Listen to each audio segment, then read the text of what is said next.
es una presentación de... Contrata el mejor seguro de vehículos, Plan Global del Banco de Seguros del Estado.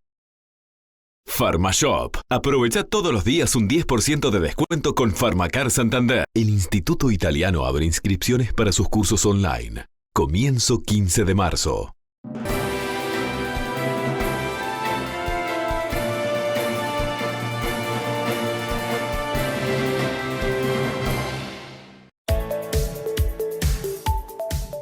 Este martes se abrió la agenda para grupos prioritarios del personal de la salud que recibirán la vacuna de Pfizer. Está previsto que arriben al Aeropuerto Internacional de Carrasco las primeras 50.000 dosis este miércoles a la noche y la inoculación comenzará el próximo viernes. Hoy martes se realizaron 6.951 exámenes de COVID-19 y se detectaron 831 casos nuevos de la enfermedad. Además, hoy se confirmaron 8 fallecimientos en todo el territorio nacional. Actualmente hay 8.462 personas cursando la enfermedad, de las cuales 88 están en CTI. El ministro de Trabajo, Pablo Mieres, expresó que la mitad de las empresas inspeccionadas por la cartera no cumplen con los protocolos sanitarios. 1 de cada 2 tiene algún grado de incumplimiento y desde el ministerio no han notado ninguna mejora, según expresó el jerarca. Este martes incautaron más de 174 kilos de pasta base en un operativo antidrogas en el departamento de San José. La droga estaba valuada en unos $2 millones, indicó el ministro del Interior. A raíz de este operativo, 2 personas fueron detenidas y se encuentran a disposición de Fiscalía. El expresidente de la República, José Mujica, reveló que su abstención en la votación por la Secretaría de la UNASUR permitió destrabar el bloqueo al puente de la ciudad de Fraiventos. El exmandatario expresó que el puente estaba trancado por Néstor Kirchner, quien quería ser secretario de la Unión de las Naciones Suramericanas. Señoras y señores, ¿cómo están ustedes? Muy buenas noches. El gusto de saludarlos. Bienvenidos a la edición central de Red Informativa. Tenemos mucho para desarrollar hasta las 23 horas aquí en la pantalla de la red. Vamos a comenzar hablando de lo que son los datos de la vacunación en esta jornada de martes. Vamos a repasar lo que ofrece el monitor de datos del Ministerio de Salud Pública, donde se carga permanentemente lo que son los datos de la gente que se viene vacunando, pero también aquella que se viene agendando. Vamos a decir que estos datos están cerrados a las 9 de la noche con 39 minutos. Señala que se han vacunado en nuestro país 122.209 personas. En esta jornada de martes, 21.412. Hay agendadas a partir del día de mañana 60.312 personas a nivel de todo el país. También ustedes pueden ver allí en imágenes lo que es la vacunación en cada uno de los departamentos. La capital lleva el número de mayor cantidad de personas inoculadas con 54.671, luego Canelones 13.293, 6.888 Maldonado, 4.399 el departamento de Rivera y Salto, 4.193 personas vacunadas. Estas son cifras dadas a conocer por el Ministerio de Salud Pública en su monitor de datos de vacunados contra el coronavirus, contra el COVID-19, aportados esta noche, cerrados a las 9 de la noche, prácticamente hace 25 minutos aquí en nuestro país. Pero bueno, hay información que se destaca porque hay gran expectativa por lo que está pasando por estas horas. Se abrió la agenda para el personal de la salud y todo esto es posible porque mañana va a estar llegando el vuelo con las primeras 50.000 dosis del laboratorio Pfizer. Ya a la 1 de la mañana de este miércoles estará partiendo de Alemania y se espera que el vuelo toque tierra aquí en Carrasco a las 20 horas con 30 minutos de la noche de este miércoles. Las 50.000 dosis llegarán en un vuelo de Lufthansa proveniente de Alemania que hará escala en San Pablo. El arribo a Carrasco está previsto para las 22:30 de este miércoles. A partir de la llegada comenzará un operativo similar al que se realizó cuando llegaron las de Sinovac. El personal del laboratorio Calmette y de la terminal de cargas deberá realizar la descarga y después el acondicionamiento de las dosis para el traslado a todo el país. Las vacunas, una vez que arriban, van a ser depositadas en aquellos freezer que la Fuerza Aérea ya colaboró en su traída. Se van a mantener a temperaturas muy bajas, como ya lo hemos sabido, y se precisan todos esos freezer para poder realizar la logística de ir sacando los diferentes virales y depositándolos en las cajas de traslado, que lo que van a hacer es mantener la temperatura. Estas se encuentran totalmente lacradas con un medidor de temperatura que va a hacer el testeo de asegurar de las temperaturas de las vacunas. Esas tareas demandarán unas 5 horas. En la madrugada del viernes, la Fuerza Aérea recibirá las dosis que deberá distribuir a todo el país. Bueno, la logística será similar a la realizada cuando se distribuyeron las vacunas de Sinovac. Hay un tema importantísimo y es que lo veían ustedes en el informe. En la distribución, en este caso, hay un tiempo que respetar porque estas dosis, recordarán, hay que mantenerlas a una temperatura bajo cero específica. Es por eso que va a estar colaborando lo que es la Fuerza Aérea de nuestro país con 8 aeronaves, unos 300 efectivos van a estar plegados a este dispositivo de distribución de las vacunas de Pfizer en el territorio nacional. Lo explicó el coronel aviador Juan Pereira de la Fuerza Aérea. En la madrugada del viernes se realizará el operativo de traslado. Para eso la Fuerza Aérea tendrá disponibles 25 aeronaves. 8 harán los vuelos y las otras estarán a la orden por alguna contingencia. Son un avión Hércules, aeronaves más pequeñas y helicópteros. Se prevé que trabajen 300 efectivos entre tripulaciones, mecánicos, personal de tierra, seguridad y meteorología. Vamos a tratar de aprovechar las características del medio aéreo, que es la velocidad y el alcance, y por eso los primeros días vamos a estar utilizando la aeronave Hércules para llegar a los puntos más alejados de nuestro país. A su vez vamos a utilizar aeronaves más pequeñas para operar en pistas pequeñas, como por ejemplo vamos a estar operando en la Ruta 9 en Santa Teresa para poder abastecer al Chuy, o en pistas de pasto como en Mercedes, y poder llegar lo antes posible lo vamos a realizar con un helicóptero. En caso de mal tiempo, el traslado será por tierra. En cada punto de llegada estará el ejército para distribuir a los vacunatorios. Las 50.000 dosis se transportarán entre el viernes y el sábado. La Fuerza Aérea prevé hacer traslados cada 48 horas durante al menos 5 semanas. Vamos a recordar además a todo esto que la gente que está en los CTI, los funcionarios, los médicos, los enfermeros, serán los primeros en recibir la dosis de Pfizer. Esto es lo que se ha diagramado. También las personas que están en apoyo en el trabajo de los CTI y los que están haciendo hisopados. Las unidades de terapia intensiva tienen actualmente un 56% de ocupación. Son lugares estratégicos y por lo tanto están dentro de los grupos priorizados para recibir la primera tanda de la vacuna de Pfizer. Se estima que hay 600 médicos intensivistas y casi 5.000 enfermeros y auxiliares de servicio trabajando en esas unidades. En la unidad de terapia intensiva la transmisión del virus es muy baja y se ha mostrado que justamente cuando se hicieron estudios de prevalencia, realmente las medidas de protección personal, obviamente que además de ser efectivas, han mostrado que el riesgo de transmisión dentro del personal es bajo y se ha dado más a nivel social que a nivel laboral. Muestreos realizados desde la llegada de la pandemia dieron como resultado menos del 2% de positivos en el personal de los CTI. Es una cifra un poco más baja que el promedio del personal de la salud. Bueno, vamos a continuar con estos temas porque en la jornada de hoy se cerró lo que es la agenda para aquellas personas que estaban en los grupos prioritarios, los policías, los docentes, los efectivos militares, bomberos, personal de aduana, que no se había vacunado hasta este momento. Lo que ocurrirá de aquí en más es que podrán inocularse, pero cuando llegue en la franja etaria que les corresponda. Hoy se abrió, sí, la agenda para el personal de la salud que va a ser inoculada a partir del próximo viernes. Los integrantes del personal de salud que ya pueden agendarse son los que trabajen en los CTI, en servicios de apoyo a CTI, atención extrahospitalaria, en puertas de emergencia y urgencia, en internación hospitalaria, en bloque quirúrgico y también los hisopadores. recibirán la vacuna de Pfizer, cuya llegada está prevista para este miércoles, según explicó el Ministerio de Salud Pública en un comunicado. Mientras tanto, la agenda para bomberos, policías, militares, trabajadores de la educación y del INAU cerró a las 17 horas de este martes. Quienes no se hayan anotado, pero formen parte de esos grupos que reciben la dosis de Sinovac, deberán esperar ahora para vacunarse cuando les corresponda por su franja etaria.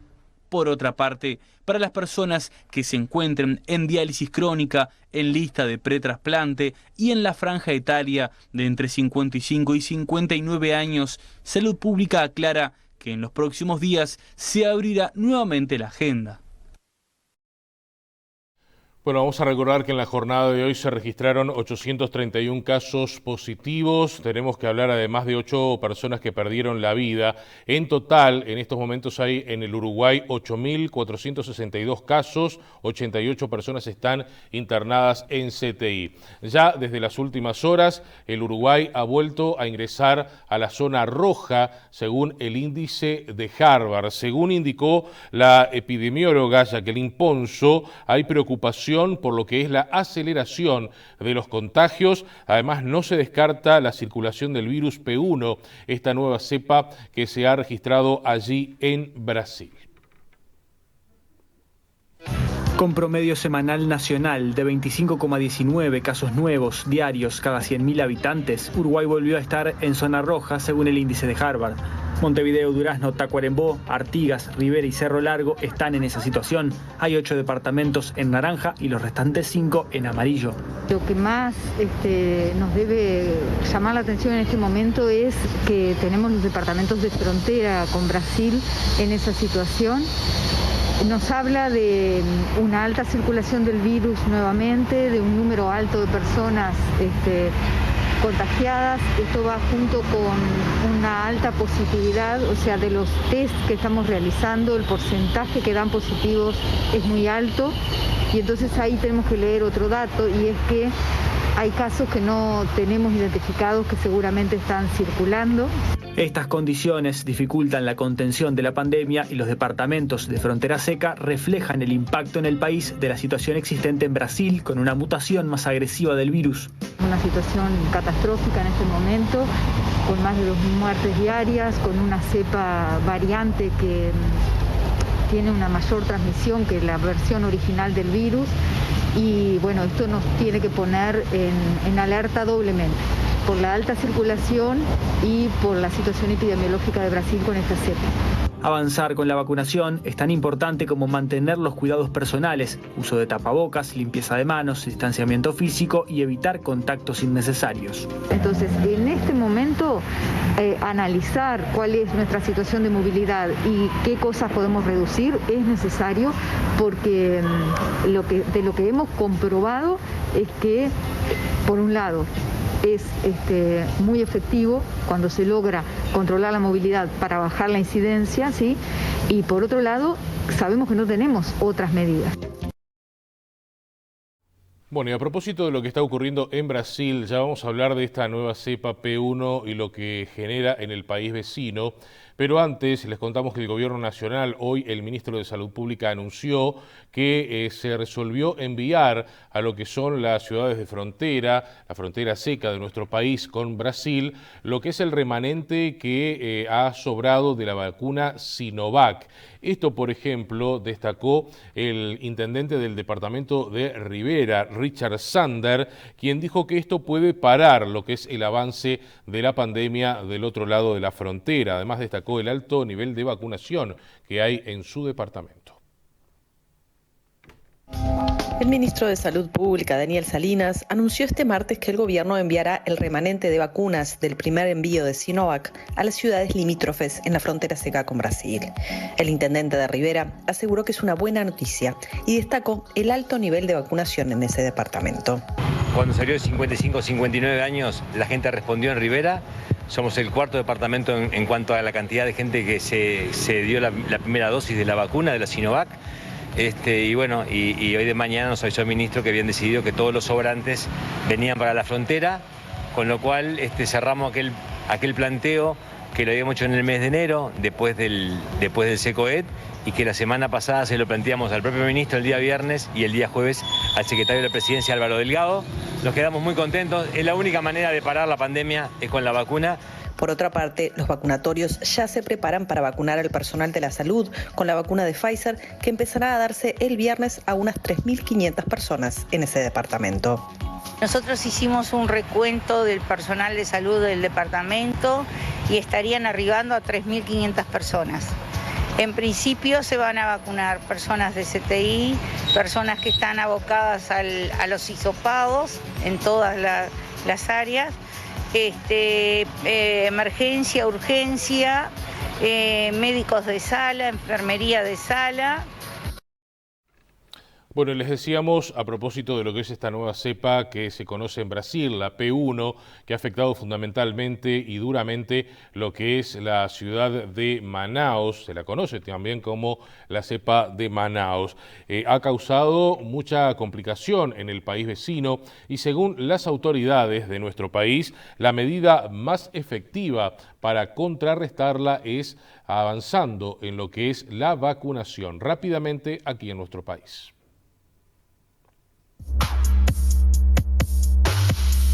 Las imágenes de Manaus en Brasil recorrieron el mundo.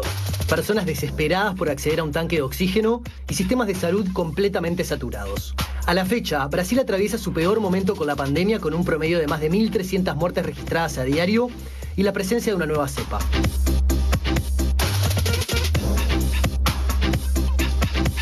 Hasta el momento, los científicos uruguayos no pudieron detectar la presencia de esta nueva variante en nuestro país. Pero la situación apremia. De hecho, tanto el ministro de Salud Daniel Salinas como el integrante del Grupo Asesor Científico Honorario Rafael Radi se refirieron a ella este lunes luego de recibir la vacuna. Hay un problema severísimo en Brasil. Hay una cepa que viene mutando, que es la P1 y que está tomando Brasil y que se ha constituido en un desafío, un nuevo desafío. Cuanto más tiempo circulan los virus, más chances le damos a la aparición de nuevas cepas. ¿Qué podemos hacer los uruguayos frente a esta realidad? La respuesta de Radi es contundente. Una vacunación en tiempo y forma corta esas cadenas de transmisión, corta la posibilidad de que la cepa nueva se haga predominante. En este sentido, el infectólogo Julio Medina, como parte de un hilo más extenso, advirtió en su cuenta de Twitter lo siguiente: en la medida que se pone a competir a las nuevas variantes del virus, ejemplo, la P1 brasileña, en un ambiente con población vacunada parcialmente porque están con la primera dosis, se generan las condiciones para que el virus pueda mutar y escapar a la protección que nos dan las vacunas. Esto fue lo que pasó en Brasil. Según publicó la BBC, un equipo de científicos británicos constató en el país vecino que una campaña de vacunación lenta, sumada a las altas tasas de infección y la presencia de mutaciones del virus, configuró un escenario complicado. El virólogo Julian Tang, de la Universidad de Leicester en Reino Unido, dijo a la BBC que al entrar en la célula humana y encontrarse con una cantidad aún pequeña de anticuerpos de la vacuna, la variante, al replicarse, puede promover mutaciones más resistentes a esos anticuerpos. Este todavía no es el escenario de Uruguay. Y las vacunas, por ahora, demuestran ser efectivas ante nuevas cepas. Pero es precisamente por eso que la vacunación apremia. Bueno, y el infectólogo Henry Albornoz señaló en las últimas horas que se han detectado aquí en nuestro país unos 14 casos de pacientes que se reinfectaron con el virus del COVID-19.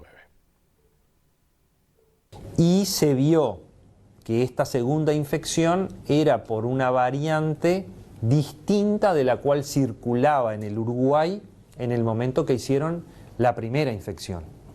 O sea que es muy como un elemento además casi confirmatorio, diría yo, de que la primera infección fue por la variante que circuló inicialmente, o las variantes que o alguna de las variantes que circularon inicialmente, y esta segunda infección fue por una variante distinta, probablemente más vinculada a ingreso por Brasil. Además, explicó cómo funcionan las vacunas frente a la aparición de nuevas cepas. Las vacunas para algunas de estas variantes son efectivas, para algunas otras variantes, algunas de las vacunas son y van a ser menos efectivas.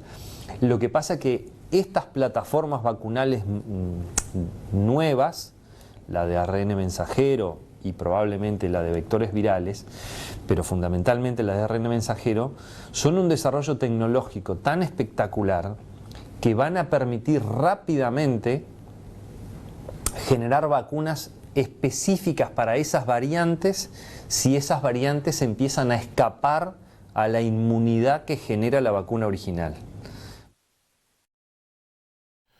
Entre tanto, el Ministerio de Salud Pública emitió un comunicado, más que un comunicado, un informe, donde destaca lo que es la efectividad de las vacunas, pero además advirtió a las personas que ya se han inoculado en que tienen que seguir manteniendo lo que son las medidas sanitarias.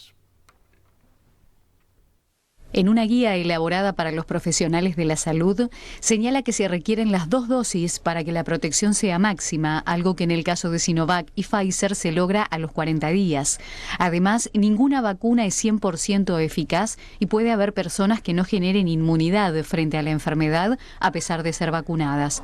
Otro motivo por el cual es necesario seguir con las medidas de protección es que aún no se ha comprobado si la vacunación impedirá que las personas se puedan infectar y puedan transmitir el virus a otras personas. Lo que sí se ha demostrado, y por eso la importancia de inocularse, es que las vacunas previenen la enfermedad en estados graves, evitando las muertes y las internaciones en CTI. El documento resalta los altos niveles de eficacia y de seguridad de las vacunas y pone a disposición el prospecto de la CoronaVac, algo que hará con las diferentes vacunas a medida que vayan llegando al país. Bueno, señores, hay varias autoridades de gobierno que están con COVID positivo. En el día de ayer les hablábamos de Isaac Alfie, el director de la OPP, que está internado por precaución, pero esto generó que varios, incluso ministros, el secretario de la Presidencia, el prosecretario, estuvieran en aislamiento. También a nivel del Parlamento, el senador Sergio Botana dio positivo. Esto generó el aislamiento también de algunos legisladores del Partido Nacional, el líder de Cabildo Abierto también, Guido Manini Ríos, y en estas últimas horas se está confirmando el caso positivo del presidente del CODICEN, de Robert Silva, que tuvo contacto con un caso positivo. También está positivo a coronavirus Juan Antonio Gavito Scioboli, quien es uno de los consejeros del CODICEN, y Juan Pereira, el director general de UTU. En este contexto, en estas últimas horas, quien hizo un llamado también a vacunarse fue el ministro de Educación y Cultura, Pablo da Silveira.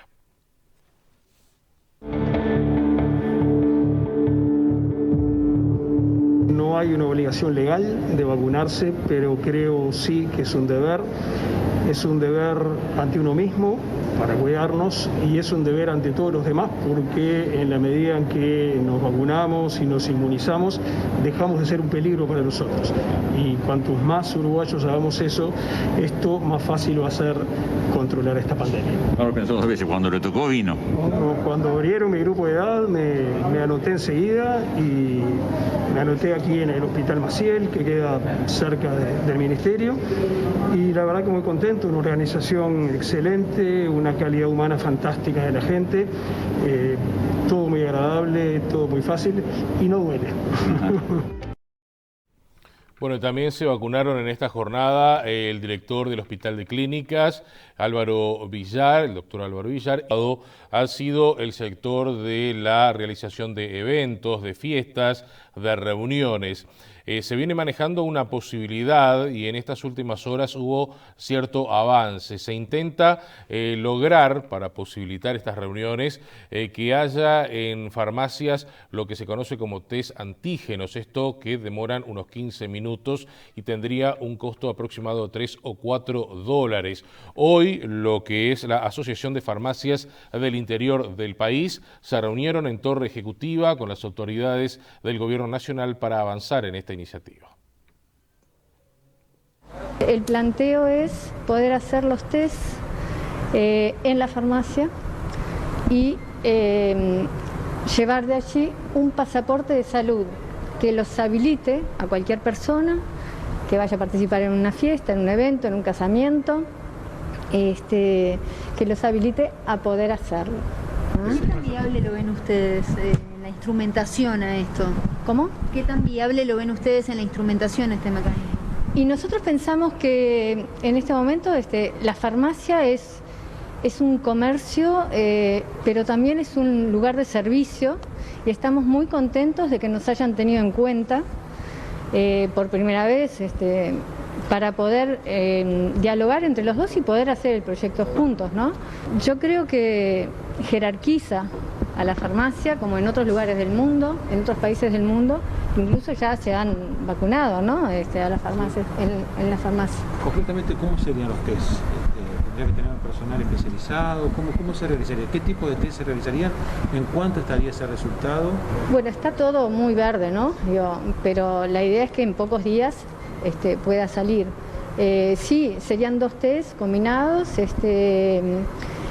en 15 o 20 minutos, y desde la farmacia lograr con un software poder subir la información para que esté el ministerio al alcance de dicha información. Vamos a cambiar ahora de tema, nos vamos a otras informaciones, temas del ámbito político. El Frente Amplio continúa analizando qué pasos dará de aquí en más por la situación del director de la OPP, de Isaac Alfie, que recordemos pidieron su renuncia en el día de ayer por toda esta situación que se ha generado por el renunciamiento impositivo que se le otorgó al jerarca, una solicitud que hizo en el año 2019 y que fuera otorgada en el mes de febrero por parte de Economía. Lo hablábamos en el día de ayer, incluso compartíamos en estos días la palabra del presidente de la República asegurando que esto había sido renunciado, esta posibilidad, este beneficio por parte de Alfie. Sin embargo, desde el Frente Amplio se pidió la renuncia, pero se está tratando de analizar qué pasos dar. Está arriba de la mesa una posible interpelación, en este caso sería la ministra de Economía, o impulsar una comisión investigadora.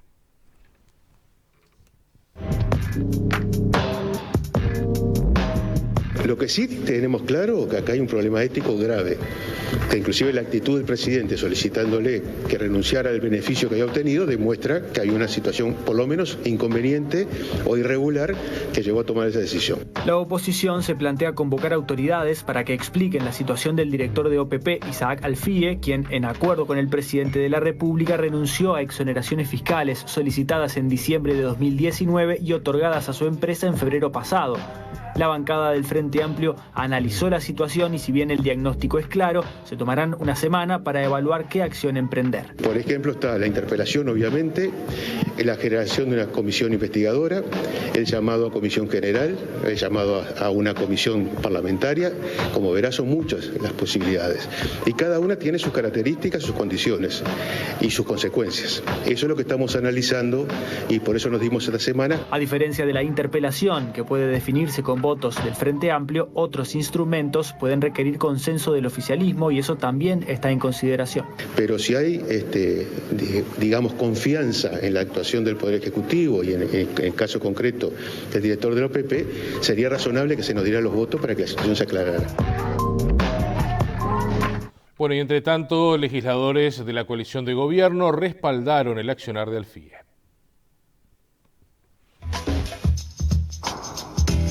El contador Alfie lo que hizo fue solicitar un beneficio legal, absolutamente legal, en el 2019, mucho antes de ocupar el puesto que hoy ocupa.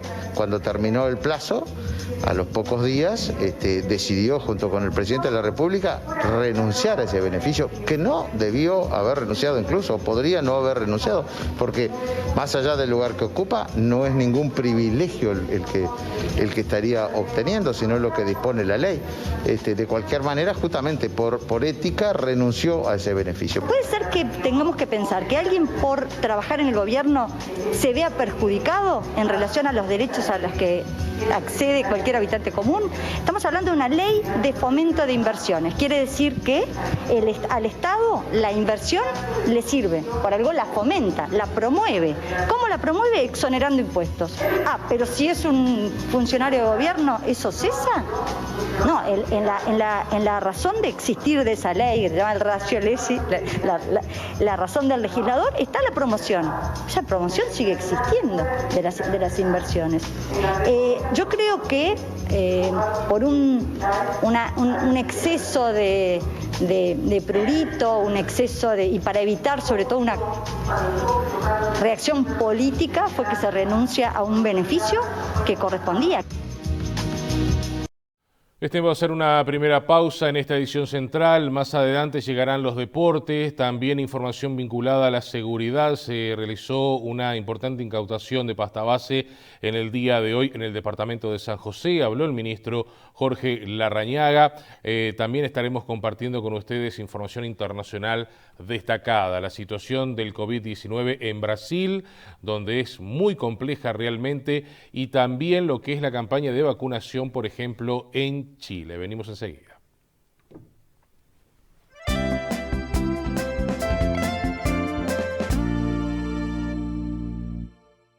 Watts es tan irresistible que cuando desayunás antes de llevar a tus hijos a la escuela, desaparece. Y sí, con lo rico que es el jugo Watts, vas a tener que poner, no sé, un sistema de videovigilancia dentro de la heladera. ¿Qué vas? Esta vuelta a clases, disfrutá de jugo Watts antes que desaparezcan de la mesa. Watts es fruta. Para vos que tenés entre 18 y 25 años y sos estudiante, llega la 10ª edición de Building Marketers, un congreso de marketing, comunicación, inserción laboral y emprendimiento online y gratuito. En la tarde de 3 jueves de marzo, una agenda internacional, una experiencia única. Desde donde estés, te esperamos. Inscribite gratis en building.com.uy. Organiza Human Business. Esta semana continúa el plan de vacunación contra el coronavirus. La agenda sigue abierta para los trabajadores de la educación, del INAU, policías, militares y bomberos, todos en actividad y menores de 60 años que aún no se hayan vacunado. A estos grupos se le agregarán todos los uruguayos de 55 a 59 años de edad cumplidos a la fecha, que ya estén habilitados para vacunarse. Todos deberán agendarse con su cédula y fecha de nacimiento en la web del Ministerio de Salud Pública, por WhatsApp en el 098-999-999, por teléfono en el 0800 1919 o en la app Coronavirus UI. Bienvenido a adelgazaronline.com. Somos un tratamiento personalizado, innovador y de eficacia comprobada en el que se educan hábitos alimenticios y se aprenden herramientas para adelgazar de forma saludable y para siempre. Todo el tratamiento lo podés hacer online. Solo tenés que tener conexión a internet, una computadora, teléfono inteligente o una tablet. Inscribite y accede 2 veces por semana a un encuentro mediante videoconferencia en el que tu nutricionista y psicólogo te guían en el proceso. En esa videoconferencia también estarán otras personas que, como vos, están en proceso de adelgazamiento. Con tu inscripción recibís también varios materiales escritos para guiar tu alimentación y cocinar saludable. Cambia hoy tu vida. adelgazaronline.com. Hoy más que nunca, sabemos que los que escriben la historia del futuro son los maestros, y ellos marcarán la vida de las futuras generaciones. Si tu vocación es ser un educador del siglo XXI, te ofrecemos una formación profesional de alta calidad. Inscripciones abiertas para las carreras de maestro en educación primaria y maestro en la educación de la primera infancia. ¿Querés ser parte del futuro? Te esperamos. Informate por el 2901-1254.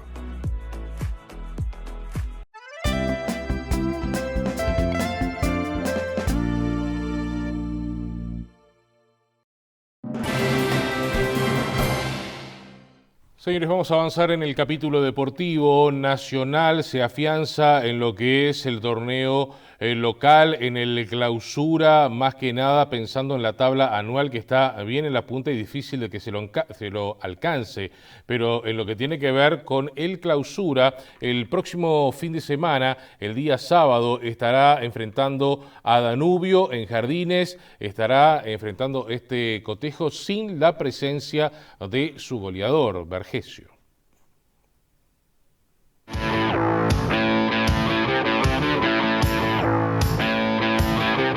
Nacional va el sábado a Jardines, en donde Vergesio generalmente anda bien. Pero este sábado, Vergesio no está. Jorge Giordano encontró un equipo base, pero rápidamente tendrá que modificarlo por la ausencia del goleador. La roja directa mostrada por Ostojic la paga la Bandina en Jardines. Thiago Vecino, que dio negativo de coronavirus, tiene todo pronto para ponerse su camiseta y ser el 9 de Nacional ante Danubio. El resto del equipo sería el mismo que le ganó a Defensor en el Gran Parque Central. Royeta al arco, Méndez, Corujo, Orihuela y Oliveros atrás, Neves, Emiliano Martínez y Carballo en el medio. Más adelantados, Ocampo y Pablo García. Y arriba ingresaría Thiago Vecino. La 12ª fecha tiene un ingrediente extra, porque Nacional se puede quedar con la tabla anual. Si los tricolores ganan y Torque no le gana a Peñarol, el equipo de Giordano ganará la tabla anual.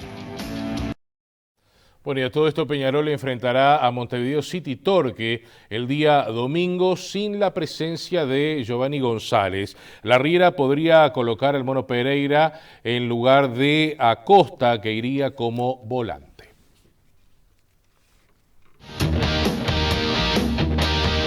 Peñarol juega ante Montevideo City Torque en lo que será el mejor partido de la 12ª fecha. Domingo a las 10 menos cuarto de la noche en el pasto artificial del Estadio Charrúa. El triunfo ante River metió al Carbonero definitivamente en la pelea por el torneo Clausura, pero este partido es clave porque el conjunto de la Riera jugará con el resultado de Nacional a la vista. Si los tricolores ganan y Peñarol le gana a Torque, Nacional se queda con la tabla anual y encima queda primero en el Clausura. Pero Peñarol, si le gana a Torque, quedaría a tan solo 3 unidades de los tricolores, si es que le ganan a Danubio, con 3 fechas por jugar. Es entreverado, pero así está el campeonato. Espectacular. Vamos a la cancha, porque allí el fin de semana no estará Giovanni González. Llegó a su 5ª amarilla ante River y se pierde el juego con Torque. En su lugar hay opciones, pero ninguna segura. Juan Acosta podría pasar a jugar de volante e ingresaría el Mono Pereira al lateral derecho. Otra opción es Denis Olivera, desde el arranque como volante externo. Hay más jugadores que podrían ocupar la posición de Giovanni, pero esas son las chances más claras para suplirlo. Peñarol ante Torque por intentar ganarle al equipo de Marini por primera vez en la historia. Y tras batir varios récords, el maestro Oscar Washington Tabárez cumplió 15 años al frente de la selección. Oscar Washington Tabárez sigue haciendo historia en el seleccionado nacional. Este lunes se cumplieron 15 años al mando de la Celeste y es el proceso de conducción técnica más extenso que hay en actividad. En este segundo ciclo se encargó de romper varios récords. En total, lleva 206 partidos con un 57% de los puntos ganados y la marca de 100 triunfos alcanzada en la reciente victoria en Barranquilla. Tabárez fue distinguido en 2019 con 2 récords Guinness al técnico con mayor cantidad de partidos de fútbol dirigidos con la misma selección y por la mayor cantidad de participaciones en la Copa del Mundo con un mismo seleccionado. Autor además de frases memorables en sus conferencias de prensa. Hay que respetar al rival. El camino es la recompensa. Y con partidos muy recordados ante Ghana, los goles de Suárez ante Inglaterra, el cabezazo de Godín ante Italia y sin dudas la goleada ante Paraguay en Argentina, donde Uruguay obtuvo su Copa América número 15. Una de las alegrías más grandes que... Si hablamos de goles, es inevitable hacer referencia al tridente Suárez, Cavani y Forlán, los 3 máximos goleadores de la selección que fueron dirigidos por él, con el agregado además de que en el caso de los salteños los acompañó desde sus inicios. Desde que yo empecé y hasta los que hoy en día vienen los miran al maestro con un respeto a los jugadores y del cual eso genera admiración pura. En estos 15 años de Tabárez, selecciones como Brasil y Argentina cambiaron de entrenador 6 y 9 veces respectivamente, mostrando lo difícil que es mantenerse en este puesto. Tabárez sigue haciendo historia al mando de Uruguay y transita el camino hacia su 5º mundial, lo que puede ser el broche de oro para este último baile.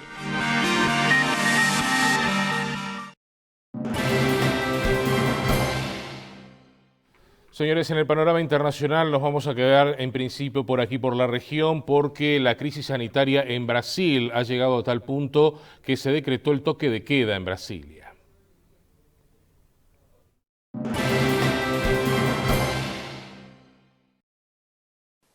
Al menos 25 de las 27 capitales del país se encuentran con los CTI en situación crítica. En algunas ciudades, como en Porto Alegre, se supera el 100% de ocupación de camas, según un informe del Observatorio Fiocruz. Es decir, que no hay espacio suficiente para atender a todas las personas que requieren cuidados intensivos por COVID. Los secretarios estatales de salud temen un inminente colapso nacional de la red sanitaria pública y también privada. Mientras tanto, el presidente Jair Bolsonaro se resiste a imponer restricciones más duras para frenar el aumento exponencial de contagios. Ante esto, los gobiernos estatales establecieron algunas medidas, como en Brasilia, que se decretó un toque de queda hasta el próximo 22 de marzo. La población no puede salir a las calles entre las 10 de la noche y las 5 de la mañana. En Río de Janeiro rigen nuevas restricciones en bares y playas desde el viernes y San Pablo regresó a la fase roja de limitaciones que prohíbe la apertura de centros comerciales, restaurantes y salas de espectáculo. Brasil acumula más de 11 millones de casos y unas 260.000 personas han muerto por coronavirus desde que empezó la pandemia. Bueno, y a todo esto, según datos de la Universidad de Oxford, Chile se ha convertido en el país que ha vacunado con mayor rapidez. En 103 días, se señala, podría llegar a lo que es la inmunidad de rebaño. Con un promedio de 1,08 dosis diarias por cada 100 habitantes inoculados en los últimos 7 días, Chile se convirtió este martes en el país que más rápido está administrando la vacuna contra el COVID-19 en todo el mundo. Así lo evidencia el último cómputo de datos que lleva adelante el programa Our World in Data de la Universidad de Oxford, información que también difundieron las autoridades chilenas. En el ranking mundial, hoy Chile está en el primer lugar entre los países que vacunan más rápidamente, considerando el promedio de la última semana, dijo este martes a la prensa el ministro de Salud chileno Enrique París, tras conocer estos datos.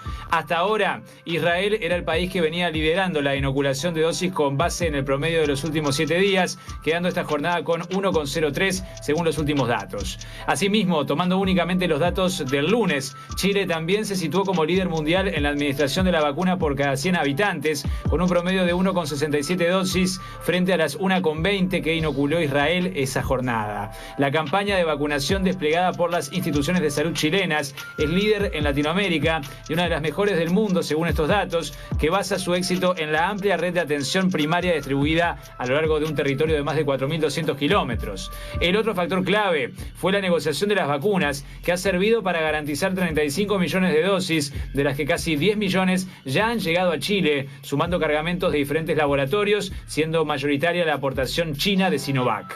Por otro lado, según las previsiones de la plataforma Time to Herd, creada por el investigador Peter Griggs, que cruzó datos de población de algunos países y porcentajes de vacunación, Chile podría alcanzar la inmunidad de rebaño en 103 días más si mantiene el actual ritmo de vacunación, alcanzando así al 70% de la ciudadanía inoculada.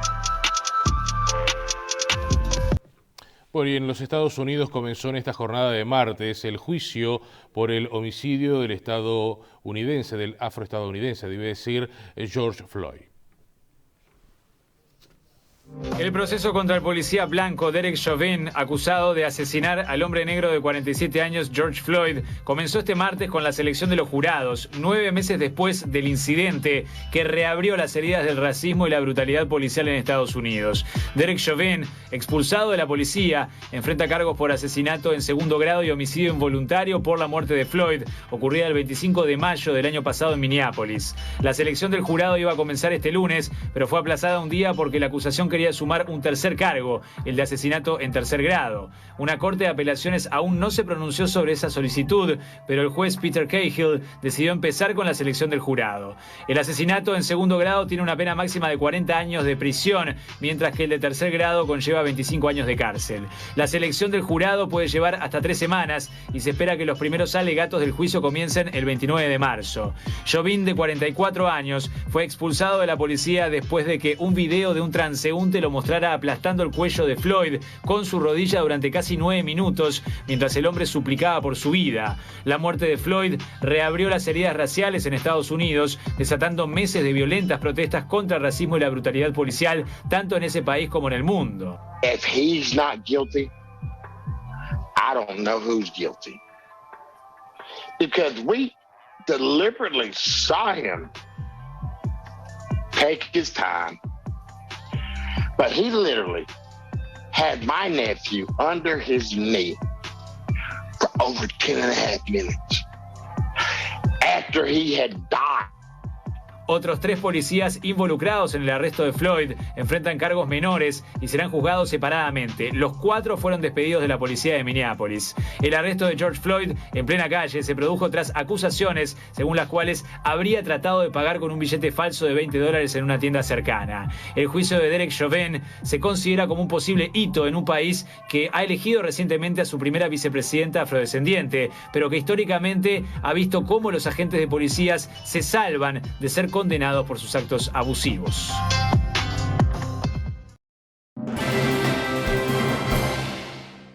Vamos a retomar ahora la información local. Les comentamos más temprano este tema. En las últimas horas se dio un golpe al narcotráfico en el departamento de San José. Se incautó 174 kilos de pasta base. Esto está evaluado en unos $850.000, pero en el mercado local cotiza a unos 2 millones, según confirmó el ministro del Interior, Jorge Larrañaga.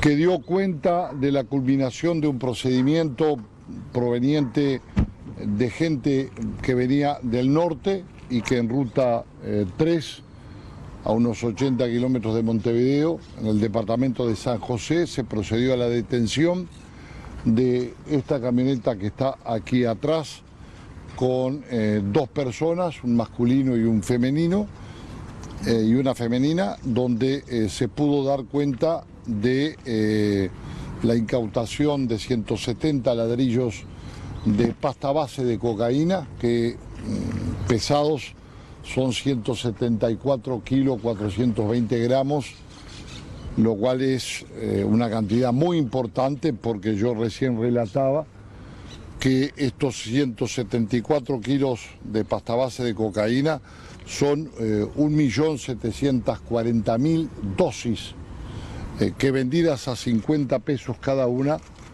darían en el mercado un producido de $2 millones, para dar una idea de magnitud de lo que esto significa, poder sacar este veneno del tráfico que termina costando tantas vidas en la sociedad. Por eso estamos satisfechos, porque es un trabajo tremendo de mujeres y de hombres de la brigada, que la Policía Nacional lleva con mucho esmero, con mucha dedicación. Señores, 2 reclusos se enfrentaron en la cárcel de Las Rosas, en el departamento de Maldonado. Uno de ellos terminó con el 80% de su cuerpo quemado. Ocurrió en las últimas horas en uno de los módulos del penal de Las Rosas en Maldonado. Aquí, según relatan los testigos, 2 reclusos discutían de una celda a la otra con insultos y amenazas de muerte, hasta que uno de ellos tomó un termo con agua hirviendo y se lo roció al otro por el cuerpo. La víctima estaba sin remera y solo con un short, por lo que las quemaduras fueron gravísimas. Él mismo fue llevado de inmediato al hospital de San Carlos y de allí lo derivaron en estado grave al Senaque, donde se encuentra internado con el 80% del cuerpo quemado. El atacante, por otra parte, fue identificado y detenido y deberá declarar en las próximas horas ante Fiscalía de San Carlos. Recordemos que no es la primera vez que se registra un caso donde reclusos terminan quemados luego de enfrentamientos en esta cárcel. En junio del año 2020, un recluso perdió la vida luego de que apareciera envuelto en un colchón, el cual se había prendido fuego. Un mes después, 6 reclusos se enfrentaron y se arrojaron un líquido inflamable para luego prenderlo fuego. Esto derivó en que 5 de los 6 afectados fueran internados en el Senaque con múltiples quemaduras. En este último caso, autoridades del INR determinaron que se realizara una investigación para tratar de determinar qué fue lo que sucedió y si hubo más de un responsable. La policía continúa investigando lo que fue el homicidio hace algunos días de un enfermero en la zona de Sayago, aquí en la capital del país. Una de las hipótesis que manejan las autoridades es el de la venganza por una publicación que este hombre realizara en Facebook alertando sobre la inseguridad y la presencia de rapiñeros en esa zona donde finalmente fue ultimado. Una de las líneas de investigación que viene llevando a cabo la policía respecto al homicidio de Alejandro Sabatini, el enfermero que fuera asesinado de 3 disparos el pasado jueves 4 de marzo en la zona de Sayago apunta a una publicación que había realizado una semana antes de su muerte en la red social Facebook. En la publicación llamaba a tener cuidado. En la zona de Sayago, Ariel y Garzón andaban dos en moto rapiñando. Me escapé con suerte. Ojo, escribió Alejandro. Si bien la policía no es concluyente al señalar esta hipótesis como la principal para determinar que fue esta la causa del homicidio, afirma que pudo tener alguna influencia, sobre todo por la hazaña que mostraron los delincuentes al momento de asesinarlo. De cualquier manera, la policía aún no tiene pistas claras sobre los delincuentes que mataron a Sabatín, el enfermero que el jueves 4 de marzo, cuando salía de trabajar, fue asesinado por dos delincuentes que intentaron robarle una motocicleta. Los delincuentes, tras balearlo en una pierna y hacerlo caer de la moto, lo remataron con 3 disparos. El hombre falleció de forma inmediata. Desde ese momento, personal del Departamento de Investigaciones de la Zona 3 de Jefatura indaga el hecho. Los trabajadores de la salud se movilizaron en la jornada de hoy aquí en la capital del país para pedir que se esclarezca este caso del enfermero asesinado. Además, pidieron una reunión urgente con el ministro Larrañaga. La movilización comenzó pasada a las 12 del mediodía y salió desde el Hospital San Bois, uno de los lugares donde trabajaba Alejandro Sabatín, el enfermero asesinado de 3 tiros la semana pasada en el barrio Sayago, en el marco de una rapiña. La marcha llegó hasta la Plaza Colón y duró 1 hora. Fue en el más absoluto de los silencios. Por respeto a Alejandro, dijeron varios dirigentes de la FUS. Una vez finalizada, hubo una oratoria en la misma Plaza Colón. Entre otros oradores habló el dirigente de la Federación de la Salud Pública, Martín Pereira, quien señaló que se solicitó una reunión con el ministro del Interior, Jorge Larrañaga, para saber de primera mano en qué está la investigación por la muerte de Alejandro. Pero también para el reclamo de seguridad para todos los trabajadores de la salud. Los trabajadores de la salud trabajamos 24 horas al día, tenemos los turnos alejados, a las 12 de la noche, a las 6 de la mañana tenemos que andar en la calle y bueno, muchas veces somos pasibles de robos y de situaciones violentas que hay que tratar de eliminarle, por eso la conversación con el Ministerio del Interior para ver qué soluciones se puede buscar. También están los compañeros en los móviles que están en territorio las 24 horas, las policlínicas en los distintos barrios que muchas veces no contamos con el personal del Ministerio del Interior por la escasez que hay de personal en el Ministerio. Bueno, todos esos son temas a charlar y que tienen que aparecer los recursos para proteger a la primera línea de la lucha en la pandemia. Señores, vamos a repasar ahora el cierre de las principales cotizaciones aquí en el mercado local. Dólar 43.40 a la compra, 45.80 a la venta. Euro 50.39.5606. Real 681.881. Peso argentino 006.056. Unidad indexada 485.92. Unidad de reajustable 1.336.92. El presidente de la República, expresidente en realidad, José Mujica, se refirió en esta jornada a lo que fue el levantamiento del bloqueo al puente a la ciudad de Fraiventos. Recordarán ustedes toda aquella situación surgida por la instalación de Bondia. Vamos a compartir su palabra en los próximos minutos, entre otros temas.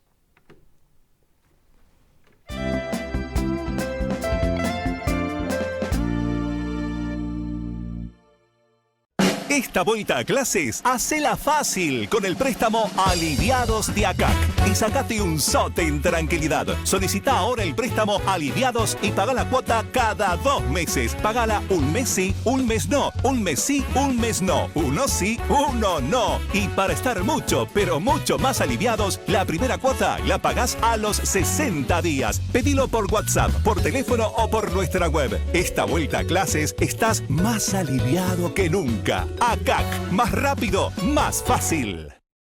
Watts es tan irresistible que cuando desayunás antes de llevar a tus hijos a la escuela, desaparece. Y sí, con lo rico que es el jugo Watts, vas a tener que poner, no sé, un sistema de videovigilancia dentro de la heladera. ¿Qué va a hacer? Esta vuelta a clases, disfrutá de jugo Watts antes que desaparezcan de la mesa. Watts es fruta. Hoy más que nunca, sabemos que los que escriben la historia del futuro son los maestros. Y ellos marcarán la vida de las futuras generaciones. Si tu vocación es ser un educador del siglo XXI, te ofrecemos una formación profesional de alta calidad. Inscripciones abiertas para las carreras de maestro en educación primaria y maestro en la educación de la primera infancia. ¿Querés ser parte del futuro? Te esperamos. Informate por el 2901-1254. La vida no es tuya. Salís a la calle y caminás mirando al suelo. Haces cualquier cosa por evitar a la gente, por esconderte del mundo. Cuando le iba a abrazar llegaba acá, no podía tocarme las manos. Ahora pues así. Esta era yo. Los grupos son todo, son tu contención, tu motivación. Esta vida sí es mía, ahora sí soy yo. Me quiero, me gusto. El éxito de los grupos de adelgazamiento ahora también lo podés lograr por internet. No tenés ni que moverte de tu casa. Ahora no hay excusas. Llame o envíe un mensaje para recibir más información. Comunícate por WhatsApp. De pago en pago vamos andando, de pago en pago la conocí. De pago en pago, yerba, yerba. Claro que sí. Distribuye Botica del Señor. Seguí avanzando, en modo virtual o presencial. La UDE te acompaña en tu formación. Inscripciones 2021 con bonificaciones especiales. Entrá ya en acción. Universidad de la Empresa en Punta del Este. Tu carrera, tu futuro. 4248-2502. udepunta@ude.edu.uy.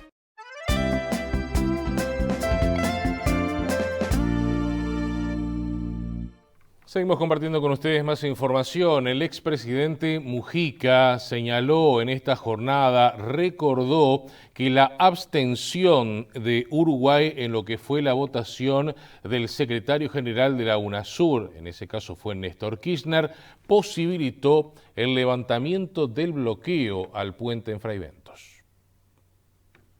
El expresidente afirmó este martes que la posición que adoptó durante la elección del secretario general de la UNASUR en el año 2010 permitió destrabar el puente San Martín. En aquella época Kirchner quería ser secretario general de UNASUR y lo elegían, pero tenía que ser por unanimidad o por consenso. Y para mí me pareció que era una pavada tan grande que cuando llegó el momento de la votación dije, me abstengo. No quería cambiar la posición del Uruguay frontalmente, pero abrí el paso para que fuera, inmediatamente se destrabó el puente. El puente estuvo bloqueado desde el año 2006 por reclamos ambientalistas contra la instalación de las plantas de celulosa sobre el río Uruguay. Por un voto de una cosa secundaria tuvimos 2 o 3 años el puente trancado. Insólita situación realmente. Vamos antes del final a compartir con ustedes información que tiene que ver también con la pandemia. El ministro de Trabajo y Seguridad Social, Pablo Mieres, señaló en las últimas horas que la mitad de las empresas inspeccionadas hay incumplimientos en lo que son los protocolos sanitarios. El objetivo es seguir inspeccionando, presionando para que en los lugares de trabajo se cumpla con los protocolos. Debo decir que seguimos con números que no son buenos, es decir, hay en general 1 de cada 2 lugares de trabajo que es inspeccionado tiene algún tipo de incumplimiento en materia de protocolos. También es cierto que los incumplimientos son muy variados, hay incumplimientos que son más graves, como cuando no hay tapaboca o no hay distanciamiento, y otros que son más formales, que tienen que ver con no tener la cartilla con los protocolos por escrito. Bien, antes del final vamos a compartir con ustedes 3 informaciones destacadas de esta jornada. Representantes de la Asociación de Farmacias del Uruguay se reunieron este martes con autoridades del Gobierno Nacional en Torre Ejecutiva. El encuentro fue para avanzar en la propuesta de realizar test rápidos de COVID-19 en las farmacias y con un resultado negativo poder ingresar a eventos y espectáculos públicos. Marcharon hasta Plaza Colón integrantes de la Federación de Funcionarios de Salud Pública y Trabajadores del Samboa en reclamo